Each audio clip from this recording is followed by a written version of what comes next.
வாழ்க்கை நம்மளை அதிகமாக நிராகரிக்குது. என்ன எடுத்தாலும் ஒழுங்காக முடியதே இல்லை.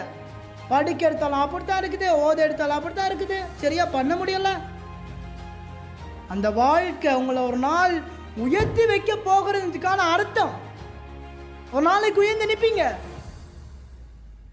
எங்கள் வீட்டில எல்லாம் சொல்லுவாங்க, உலகத்தை நீ பார்க்கலாம் அப்படின்னு கவலைப்படாத, உலகமே ஒன்றை பார்க்குற அளவுக்கு வாழ்ந்து காத்தணும் அப்படின்னு சொல்லி. அவமானம் வரும், கஷ்டம் வரும், கேவலம் வரும், தாழ்வு வரும், தாண்டணும். அப்போ தான் சாதிக்கலாம். நல்லா சின்ன வயசில் படிக்கிறப்ப எனக்கு ஆசை, கிரேட் 3ல் நினைக்கிறேன், ஆமாம் கிரேட் 4 இருக்கும். எனக்கு இங்கிலீஷ் படிக்கணும் அப்படின்னு ஆசை. நம்ம மதத்தோடு சேர்ந்த மார்க்கத்தோடு சேர்ந்த மார்க்க கல்வியோடு இணைந்த ஒரு தனியார் பாடசாலை. அங்கே வந்து இங்கிலீஷ் படித்து கொடுப்பாங்க. English medium.